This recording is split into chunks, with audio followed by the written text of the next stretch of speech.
Before we start, I want to say screw the Pokemon Company and Game Freak. You guys are losers. So basically, this video was uploaded yesterday. I had to edit out some stuff because it got blocked worldwide. So screw you, Pokemon Company. Screw you, Game Freak. You guys smell. So guys, please share out this video as much as possible, like everywhere: Facebook, Reddit, Twitter, Discord, other YouTube. I don't know. You know what I mean, though. Share it as much as possible. Let's begin.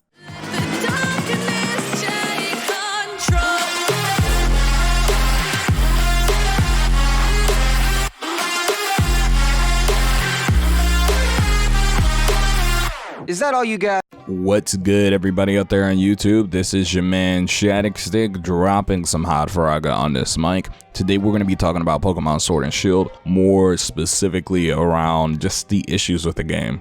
Before I go on, I want to say I covered this in the past. I covered how bad Sword and Shield looked, but it seems that people are continuing to defend this garbage of a mess game. Before we go on, I want to talk about how I've been a fan of the Pokemon franchise for a really long time. I love the games, and I'm really jumping back into the series because of games like Pokemon Let's Go, and I'm finally getting around to playing Sun and Moon again. I was about half of the way, a third of the way through the game, because the game has a lot of exposition, and while I love story heavy games, you know, the dialogue, there was so much of it, I was just like, oh, I'll beat it someday later down the road. But playing Sun and Moon, you really begin to, I guess, appreciate that game for what it did for Pokemon. It took it in a new direction, and it really set up what could have been a really amazing future for the franchise. But with Pokemon Sword and Shield, they decided they were going to take like 10 steps backwards. So I'm going to go over why you shouldn't defend the game, or just, I think people need to stop defending the game. There's no reason to defend the garbage or the dumpster fire that is Pokemon Sword and Shield. The first argument I want to bring up that people usually say is that the game has 5 months, or back in June it had 5 months. Now it's about 4 months till the game comes out. All right, there are 4 months till the game comes out. This is being recorded in July. There's about 4 months until the game comes out. All right, first of all, I want to say that within those 4 months, we're going to have to lop off a month, because a game needs to go gold around about a month before the game comes out. And why is that? It's because they need to print off cartridges, they need to print off disc or whatever, they need to make cases, they need to start actually making the units to sell, the physical units to sell. And they can't feasibly do that within, you know, a week or 2 weeks before the game comes out, especially for a franchise as big as the Pokemon series. It's one of the many reasons why you see games get leaked or whatever before the games come out. This actually notably happened to Kingdom Hearts 3 for a full month or so, even more than a month I think, before the game came out. Someone had a full physical copy on the Xbox One, and while yes, the end of the game was taken out and had to be downloaded digitally, and they did this as a measure of precaution so the game wouldn't get totally leaked out like that, the game was nonetheless leaked, and that's because they have to make the disc and the physical copies a month before or so before the game actually comes out. So let's say they finish the game in October at the latest. The amount of time it takes to make a AAA title, which Pokemon Sword and Shield is being sold at $60. It is a AAA title. And on top of that, it is a part of the core Pokemon series. It's the next major installment in the franchise. There should be no reason why it's taking so many steps backwards. So what are the first steps that it's taking backwards? The removal of the National Dex. Now, there are many people who are saying, oh, this isn't necessary for a few reasons. The first reason they're saying is that they're taking time to work on the animations, which I'll actually cover a bit later in this video, and that they're taking their time to polish up everything graphically because there's a lot of Pokemon, and because of that, it makes it harder for them to make the game at a faster rate, or it makes it harder for them to incorporate as many Pokemon as possible. The second reason people say, oh, you gotta wait, is because first of all, they're focusing on the core gameplay of the game, that the gameplay is so different in Pokemon Sword and Shield.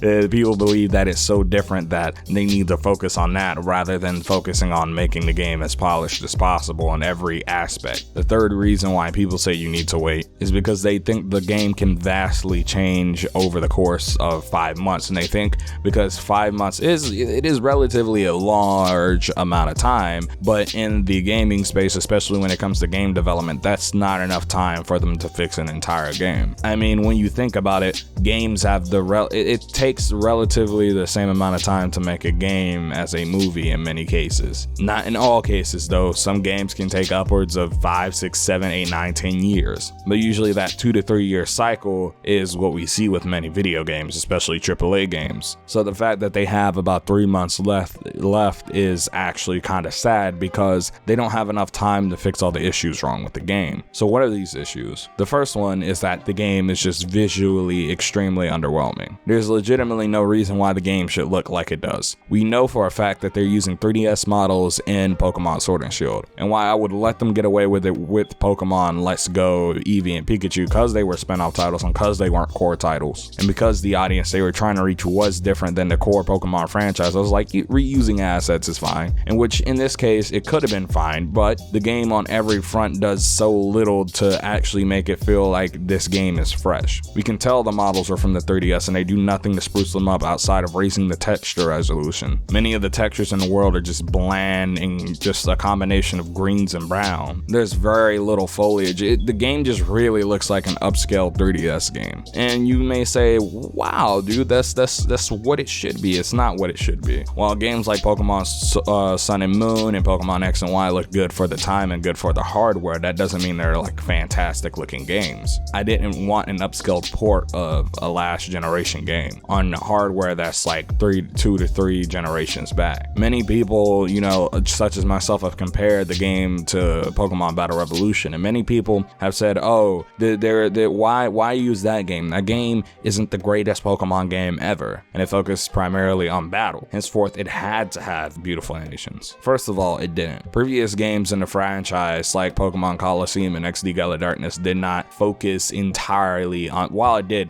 focused on battles heavily, it also focused heavily on story. And the animations in those games were actually really great, especially for the time. It felt less like, oh, they're just a static Pokemon moving and then they may hit the opponent and have like a JPEG pop up on the screen, and more like the Pokemon were actually doing the moves. And that got, you know, even more emphasized in Pokemon Battle Revolution, where the Pokemon would even run up and legitimately hit the Pokemon, and they'd have unique animations for their moves. On top of that, there was just this beautiful use of, I guess, lighting and graphical effects that we don't see with Pokemon Sword and Shield. It's really underwhelming when a Nintendo Wii game, and by the way, the Nintendo Wii is literally just the GameCube, so a system with the power of 3 generations ago, and we're on the Nintendo Switch, it just looks better than a Nintendo Switch game. We're in waters that shouldn't be treaded. We just have a backstep in, I guess, progress, because they decided to be lazy. The art style isn't carrying the game like it should. This is an anime art style game with cel shaded graphics, yet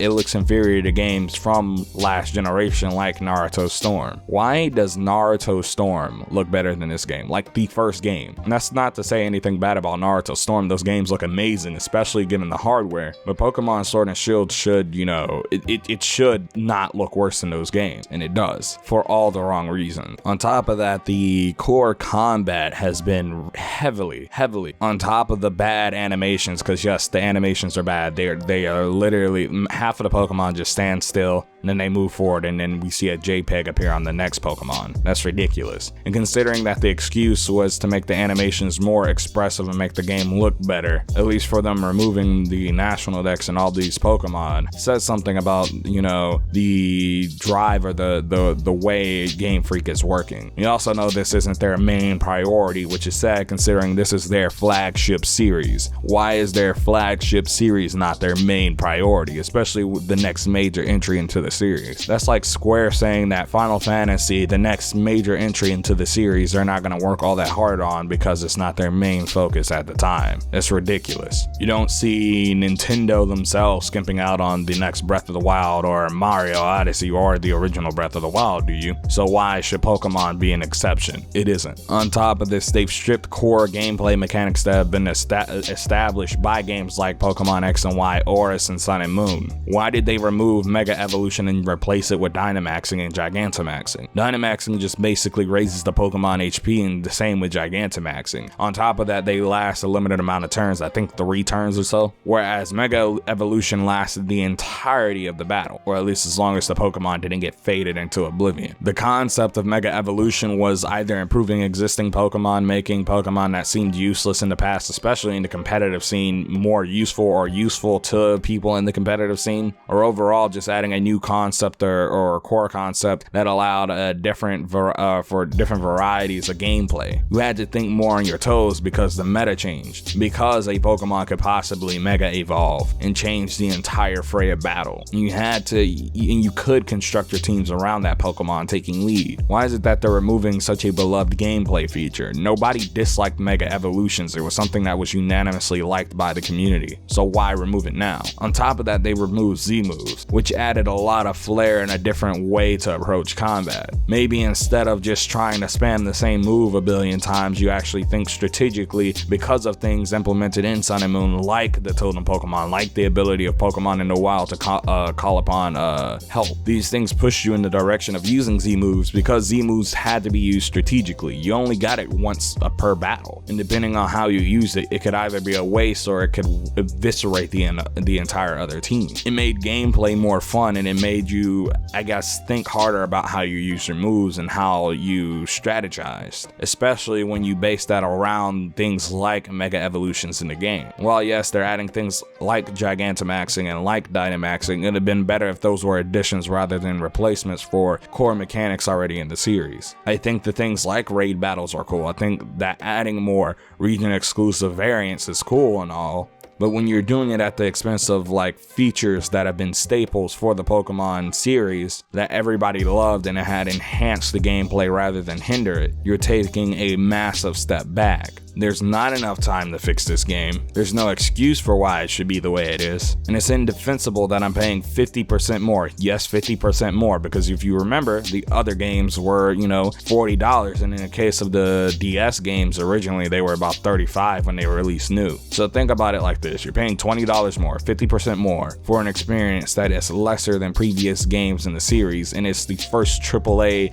main core game in the series. They should really be focusing all of their resources towards making this game as good as possible. But instead, what Game Freak has done is they've taken the series and they've basically pooped all over it. They've made the series a toilet in which they can just poop out game after game, because things like Pokemon Let's Go, I feel I've just spoiled them, because Pokemon Let's Go sold well. And Pokemon Let's Go was an extremely lazy game. I'm not gonna sit here and say that game was like wonderful, and I'm not gonna sit here and say the game was bad, because fundamentally it was a good game. And while it wasn't the greatest looking Switch game, it did look decent. This just looks somehow like a step backwards from Pokemon Let's Go, which is sad. Even the HUD in Pokemon Let's Go looks better than the HUD in Pokemon Sword and Shield. Someone may argue that they're going for a minimalist HUD, but it just straight up looks lazy and uninspired. There are games that do, I guess, the flat color type HUD better. One of the most notable examples is Persona 5. While it's not the simplest thing on the planet, it's very simple when you compare it to other games. Another game that has a clean stylized HUD is Super Smash Bros. Ultimate. I just think it's ridiculous for one of Nintendo's and Game Freak's flagship series to fall so far. And it's indefensible, and all the people defending it just are shilling a game that shouldn't be shilled. It's ridiculous that the Pokemon series has come this far only for this to be the game that they falter on. The game that matters the most in the entirety of the series. The game that pushes the series from being, I guess, a side game, which when you think about it, it was never a AAA title. Despite it being a big hitter, it was never a AAA title. But I'm not gonna say from pushing it to be from a side game, but from pushing it from a non-AAA title to a AAA title. We had Pokemon Let's Go, but that was more of a cash grab than anything else. And Pokemon Sword and Shield is moving in that direction. I was hyped at first because they presented the game in such a way that it looked amazing, but when you see the stuff they've given us so far, especially in terms of gameplay, it just looks just bland, uninspired, and like another cash grab. Even more so than Pokemon Let's Go, because it's trying to tailor to the hardcore fans. But I don't know, tell me how you feel about this down in the comment section below. How do you feel about people defending the garbage that is Pokemon Sword and Shield? And tell me how you feel about what I've said in this video. Guys, don't forget to subscribe. Also remember that you should become a member of the channel. It costs as low as $2 a month. There are tiers now. There's a $2 tier, a $5 tier, and a $25 tier. So if you'd like to support your boy, remember to hit that join button and really support your boy. But also remember to subscribe. It really helps. Your boy's almost at 3,700 subs right before the summer's gonna let out, or right before I'm about to go back to classes after the summer, even though I already have summer classes. You know what I mean. But this has been your man Shadicstick. Don't forget to comment, like, and subscribe. Share this video out with your friends. Remember to buy merch. It's in the top link in the description. Remember, Hot Faraga turns a Cold Saga. Make sure you chill out with some of my other videos. Peace, kiss, kiss.